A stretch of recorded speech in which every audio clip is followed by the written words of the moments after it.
Water, the elixir of life, the soul of our sustenance, fundamental to our survival. Yet, in many parts of India, there is no access to safe drinking water, even today. The UN highlighted its concerns on the quality of water in India available to its citizens.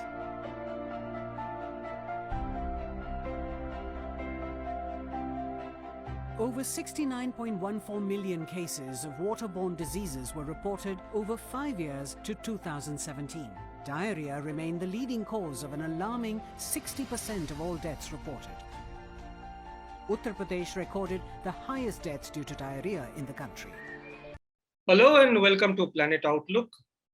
In this episode, we have Mr. Raju Kapoor, Director Corporate Affairs, FMC Corporation, and we are going to discuss a very critical aspect of our lives, which is water and sustainability.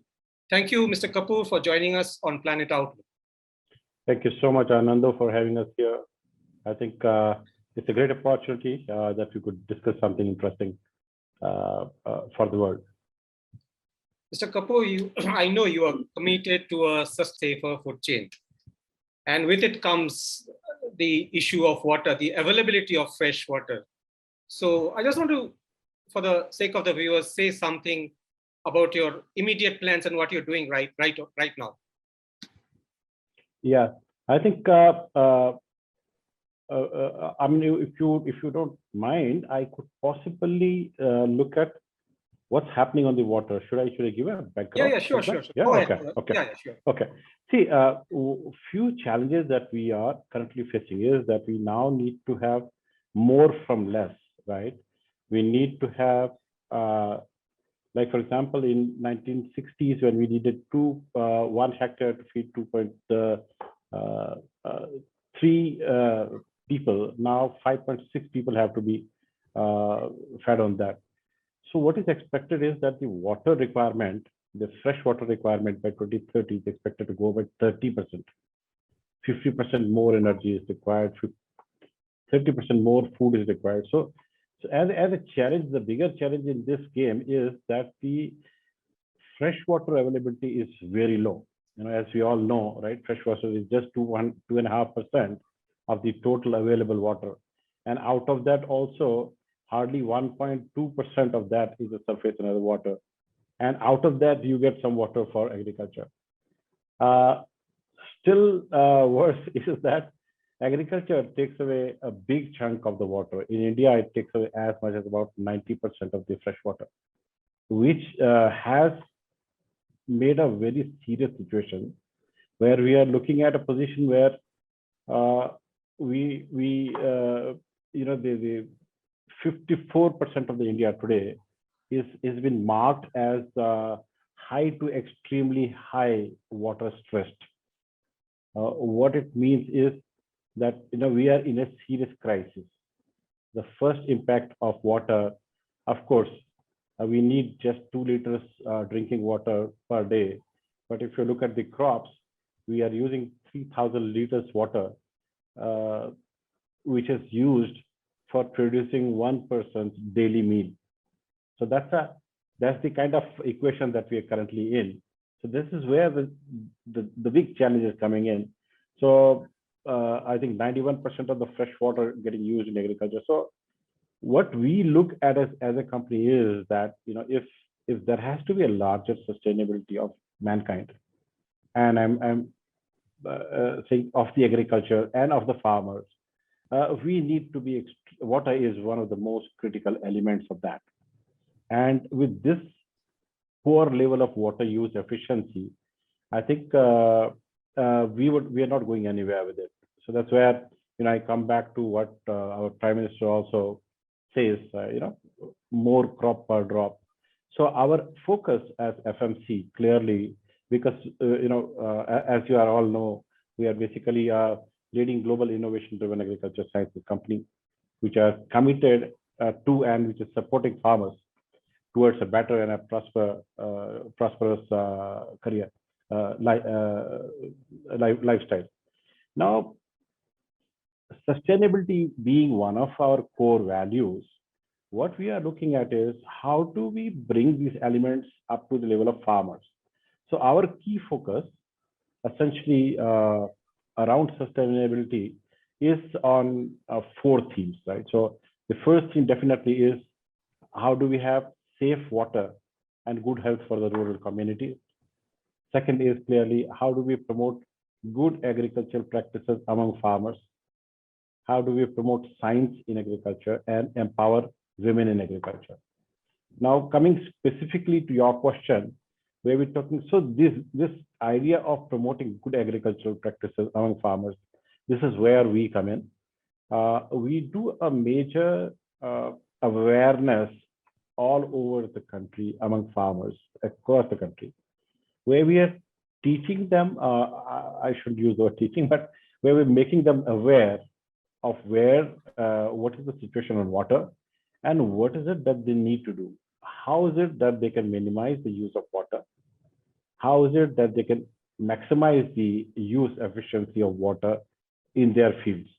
So we do carry out, we have roughly Mr. Kapoor, we'll come to the various projects farmer related. I just want to, when you say challenges and on water, and just as you mentioned the percentage available. And now that we see the threat of climate change playing across the globe. Now, what does this tell you? How it goes up into many levels now, and FMC and you been leading the team. How challenging for you is to address climate change related to the farming community, and is there a way to kind of mitigate? I think climate change is for real, right? We have been. Many of us globally have been denying the fact that there's any climate change. But as you can see now, we can feel it. There's a serious challenge happening around climate change. What it is resulting essentially into is a significant variation at the farm level. And it is also kind of, threatening agriculture in more ways than one. In the sense, one is that you have either too much of rain or too little rain, the extremes, the weather extremes as we call them. On the other hand side, we have this challenge that the agronomic practices have not been adjusted to suit those kind of changes. So what we promote essentially is we request farmers to address this challenge. And, for example, if we see that there's a serious water stress that a crop can take, for example, one of the things that we do promote, honestly, is that we ask farmers to diversify their crop bases. Do not rely on just one crop. For example, rice. Rice is a big guzzler, or sugarcane for that matter. Both of them are very important crops for us, but we do urge farmers to kind of diversify out of them into crops which are lower water guzzling, because such crops will have less impact of such climate change. Secondly, we request farmers and we promote farmers to use seeds which are more suited for the changed climate. Like, for example, which have more drought resistance in them. So such technologies. Similarly, we request farmers to address the soil. We have a project called Project Ugam, where we promote soil health. So in the soil health, we clearly tell them on how do they manage their soil to minimize the impact of climate change in the entire thing. Similarly, climate change is resulting into multiple new pests coming in and many invasive pests. Like, for example, we saw fall armyworm coming in. Fall armyworm is a very serious pest. I mean, I equate it to almost like COVID. What COVID is to human beings, fall armyworm has been to crops. It has shown devastating impacts in Africa, and it suddenly landed up in India. So that's where we as FMC took up this challenge, and we came out with a project. It's called Project Safal. It's basically safeguarding agriculture and farmers against fall armyworm. So what we did was we actually converted ourselves into a platform over which the knowledge gets shared. We brought in knowledge from all over the world. We integrated all potential scientists in the country into one platform to kind of discuss, debate, try out, and come out with solutions to address this challenge.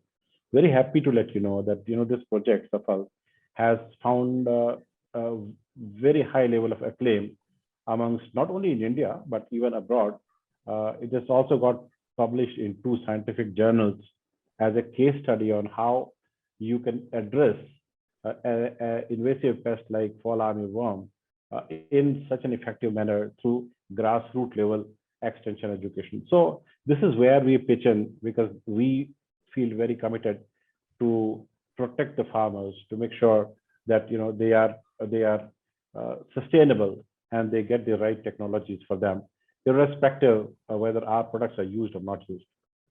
Mr. Kapoor, you said about the new diseases which are coming in. You said about the less available crops which can grow on little or less water. But there are also regions where there's excess rain, and the vagaries of nature continue to play spoil sport on the crops. Yeah. So what about those regions? How do we tackle those regions? Yeah, so there's a lot of research happening on the genetic side of this one, where a lot of new seeds are being generated, a lot of new genetic material is generated, which has lodging resistant or which can sustain waterlogged conditions as well and still produced. So you have crops being developed for extreme conditions on drought. Then you have crops being developed for lodging conditions where there's a waterlogged condition and so crops can be grown there. So this is how it's being trying to be addressed. But I think if you're talking of floods per se, we definitely need a much better strategy to address floods coming and spoiling the farmers, because this is a repeated exercise. So I would say, as a policy observer, I'm very keenly looking forward to the connecting river, the river Mala that we talked about some time back. So looking forward to how do we shift water from one place to another, from access to deficient and from floods are also necessary, if I may interrupt. So floods are also necessary for the ecosystem. It brings new soil, it replenishes the ecosystem. Yeah, we're talking about sustainability of the farmer. So when we talk sustainability of the farmer, then we are essentially looking at, what can still make water available, make available as much water as is required, rather not more, not less. And of the water which is available, how do we make the best use of that water? So this is where that's what I was proposing. Earlier, I stopped you when you were speaking about the sustainability initiatives that you are providing the Indian farmers, and you may continue on that. Yeah. So what we are doing is, we largely run a program called Project Samarth. Okay. And Samarth, as you know, essentially it means empowering the farmers. So under this marquee project, Project Samarth, what we do is essentially we are trying to build capacity and capability in the farming community to address the challenges of sustainability better. So one of it clearly is around water stewardship, where we just discussed, right? So how do you harvest the water? How do you use the water rationally? How do you minimize the impact of water usage on the environment? Water being at the heart of the issue, FMC took the greater challenge to provide safe drinking water to the farming communities of Uttar Pradesh, the most populous state in India. And with this, Project Samarth was born, a modest step to help farming families fulfill their dream, a dream of safe drinking water.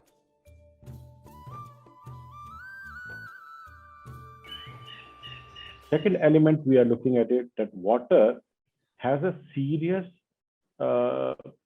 challenge among the rural community. The waterborne diseases, for example, India, we are ranked 120th out of 122 countries. So in the UN Water Quality Index. So when we look at this situation, we feel that we have a responsibility to address this. We have to be a part of the solution. So that's where we come in. We have something like 200,000 deaths happening every year due to poor water. And look at this, almost 63.4 million population, and most of it rural, is exposed to the water quality. And in terms of, it has a serious socio-economic impact on the rural economy, and not only on the rural economy, but human health, child growth, immunity. So all these diseases that come in, they kind of harm the farmers. So what we have done is we have taken a pledge that we would reach out and make potable water available, potable and safe water available to farming families, almost like 200,000 farming families by maybe in 3 years from now. We already have started this journey, and we have set up 45 community level water filtration plants, RO filtration plants. How we chosen them is essentially we have done the secondary analysis of the government data in terms of the water quality, and then narrowed them down to say, okay, which are the villages where it is required the most. So we are trying to address those. We have started this in UP and Punjab. And in UP, I think in Punjab, we have put up 9 plants, and UP, rest of the plants have been put there.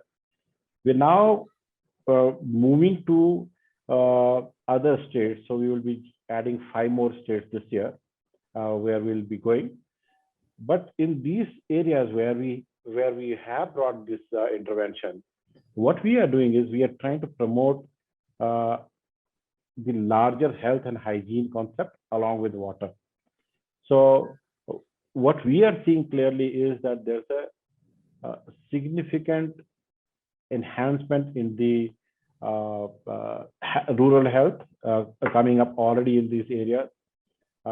There's also a lot of confidence coming in the communities that they possibly especially the women, that they don't have to run tens of kilometers to go and fetch water, expose themselves on the way.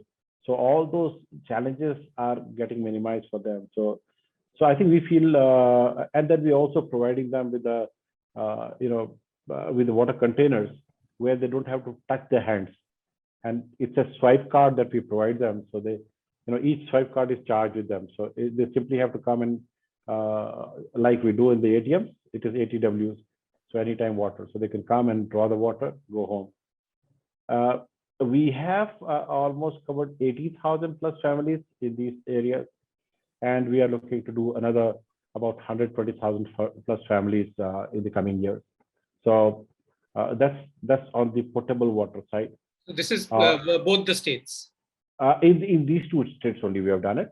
Okay. Now, as we expand, we're going to do about 200,000 families in putting all the rest of the states together as well. See, the idea is we cannot do everything throughout the country. We can only create the centers of excellence. And we are trying to show these to the relevant local governments, to the local, people who are influential people, so that if they can come together and help building such infrastructure, it will work well. And it turns out to be rather cheap over a long period of time for those communities also to invest in it. So when did this start? When did this Project Samarth start? So Project Samarth started in 2018, later in the 2018, and we are already now 3 years into it. And we will be there now for 3 more years into it. So we always read about the groundwater situation, the water table falling in Punjab. So what has been your experience in the last 3 years? No, I think that's one big challenge which is coming about, and this has more to do with the crop rotation which is followed. Because the moment you grow a water-intensive crop like rice, you have to draw water because the ground level waters have already depleted so much because they have been, I should say, overexploited already. And those aquifers are not getting recharged because we don't have those what we call as the rain harvesting systems, etc., to address those. And also the soil structures are not supporting holding the water. So what we see is that this is becoming a major challenge, which farmers in especially Punjab, Haryana, part of Western UP, they are actually facing, and it'll become more grave by the day. So that's where I was coming, and when I was talking in the beginning, we are actually going out to farmers and trying to tell them to shift the crop, have a crop rotation, which kind of sustains them over a period of time. But things in Punjab and Haryana may be a little different from UP, because each state has its own challenges and own needs. Yeah, so if you look at Western UP, it's more or less like Punjab and Haryana. This entire Tarai belt and all. Yeah. It's quite similar to, quite contiguous and quite similar to what the situation is there. So in these areas, the situation is almost similar. Okay. And also because the farmers also came in from Punjab and Haryana, so they are largely, they're talking to their own friends in Punjab and Haryana, and largely following This is the Pilibhit side, the Pilibhit, that area, sugarcane growing. Yeah. Exactly. So if you take Pilibhit right down up to Uttarakhand and Rudrapur and all those belts, the entire belt is growing a lot of rice and a lot of sugarcane again. So again, both of them, and these areas, even the Indo-Gangetic belt itself is becoming very stressed. So we go back to them, the crop losses can be as high as 60-65%. So we are concerned. We are also talking to various stakeholders there and trying to work with them. For example, right now, we are trying to work with Punjab government. We have a running project already with them on growing a safe rice project, we call it. So we're working with them on promoting all these practices where the government is there, we are also there. So we have something like, depending on the season, 3,000 to 4,000 people on the field. These are technically trained people who go and promote village to village, what needs to be done. We demonstrate such practices so that it is not seen only as a theory. So we demonstrate that on the ground, and then kind of exhort the farmers to come and accept these models. So it's taking its time, but I think as a committed company, we are moving forward and continuing with our efforts to promote sustainable agriculture practices. So we may use the word farmers, but I'm just coming to that to a little in depth. That farmers also comprise of various groups: the rich, the not so rich, and the very marginalized farmer. So what has been your experience, basically speaking and interacting with these various groups, and where do you feel the most challenging part is? Most challenging part essentially among the farmers. So let's put it this way, if I can step back. Nearly 85 to now almost running into 90% of the farm holdings are small, right? Yeah. The latest surveys I am seeing is about 1.5 hectares.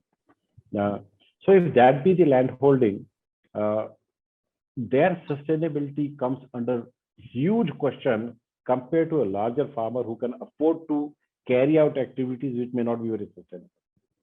So, but then these farmers, these smaller farmers, they try and copy the larger farmers.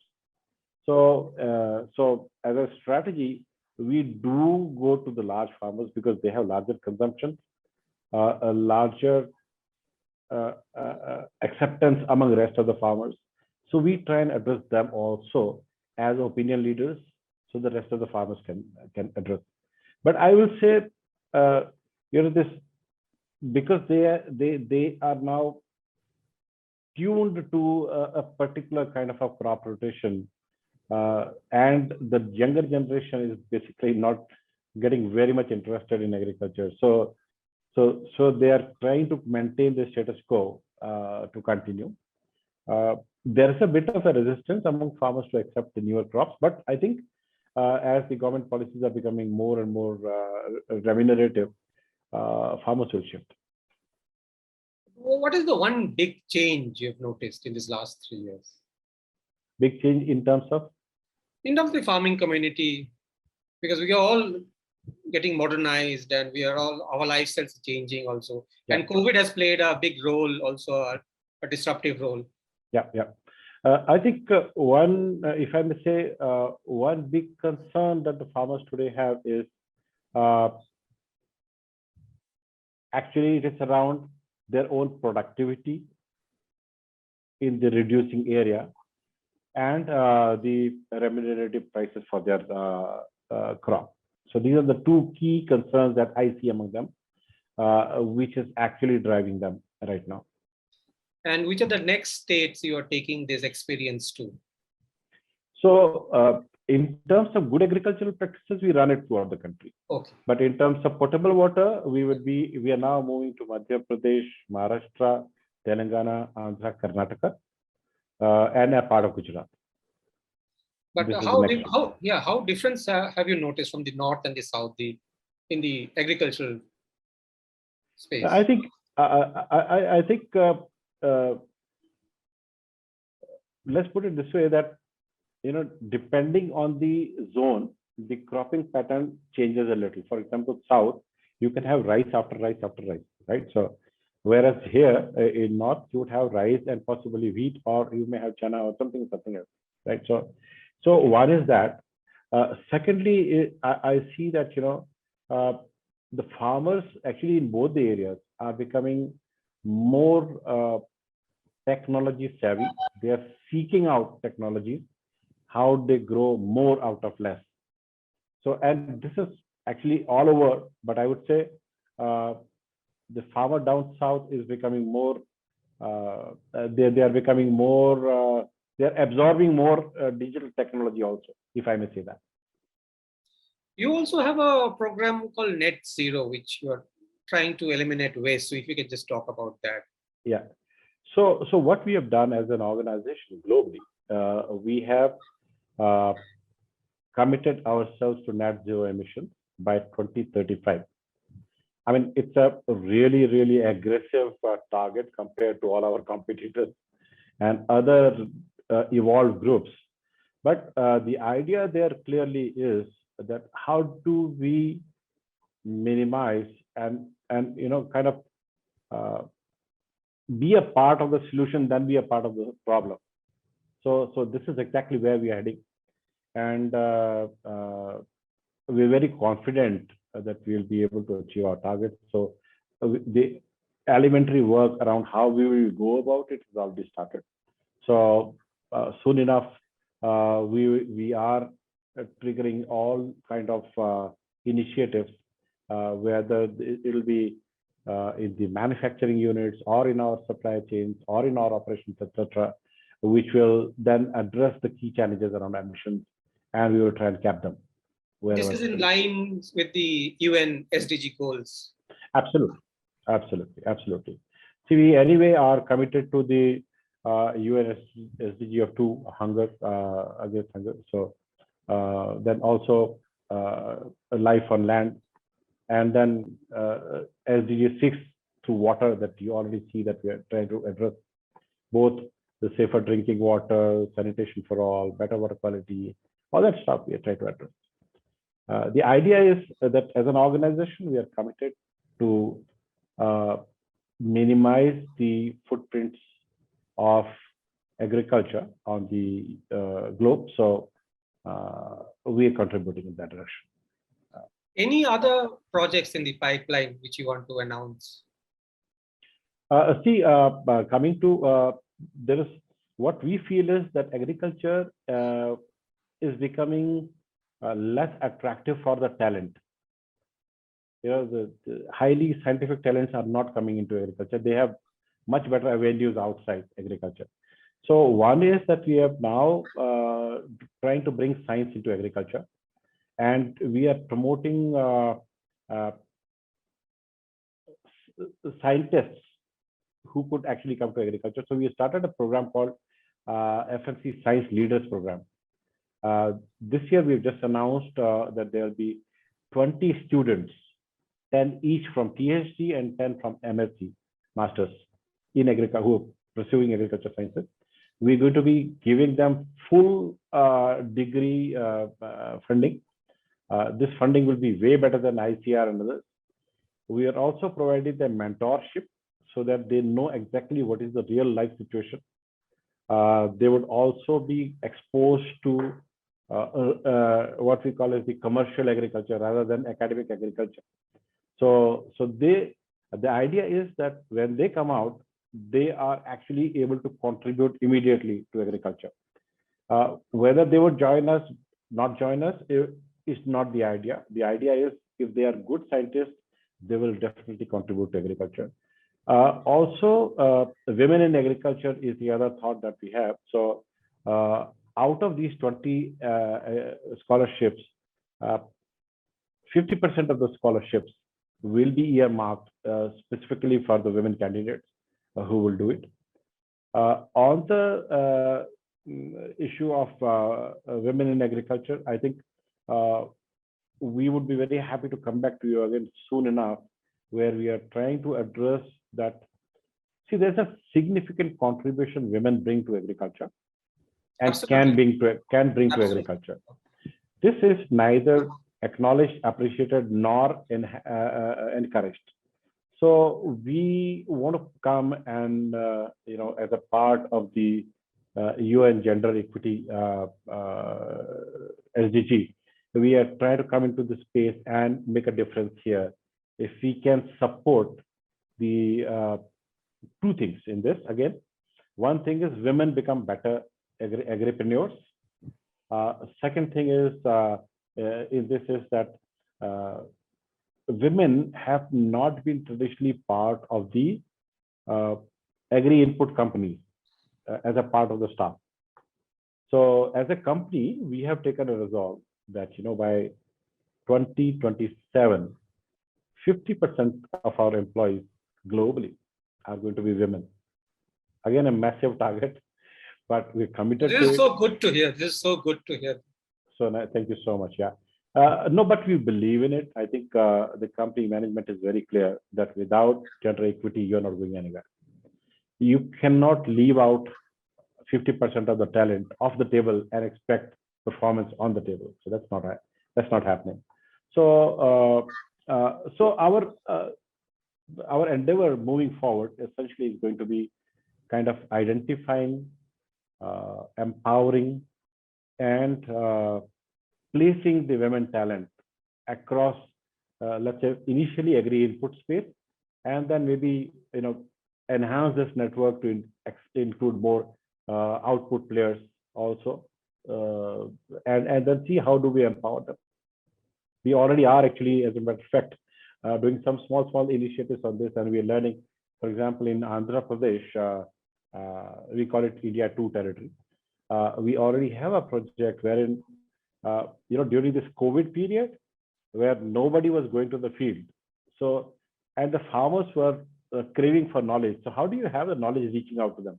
So what we did was we identified girls from the rural areas, got them, trained them, and put them on a call center, through which that call center, they have now been streaming great amount of knowledge back to the farmers, farming community, in their language, in their dialect, and the farming families feel great because when their own daughters come and teach them, I say it's a great feeling for them also. So we're starting. So I think this is a space to watch out for. Thank you for sharing this info. This is amazing. Yeah. And one last question before I end this. How optimistic are you on the water issue? See, it's not a matter of being optimistic. It is a matter that it's a compulsion. You have to do it. You have to do it. There's no way. If we had an option, we could have gone for an option. Today, there's no option. So I think we have to work on water, and we are actually reaching out to all stakeholders who can actually contribute, and maybe we create a larger and larger platform. And through you, Anando, I must really thank you, because as a means of knowledge to a larger community, you are doing this job of spreading awareness around such a critical element. So I would feel we will have to do it, either we do it out of compulsion or we do it through innovative problem solving. But a lot of new technologies also are coming. For example, we are working on precision agriculture. So precision agriculture will actually lead to maximizing yields by minimizing the inputs. So that's what we are working on, leveraging various IoT technologies or the AI or the ML or the all these new technologies, and trying to create solutions around these new technologies for farmers to kind of reduce their input usage per ton of crop, if I would say that. So we're working on it, and it has to be need-based application, judicious application, so that we do not create any environmental pollutions. Thank you, Raju Kapoor. More power to you and your team for the amazing work that you are doing. And we wish you all the best.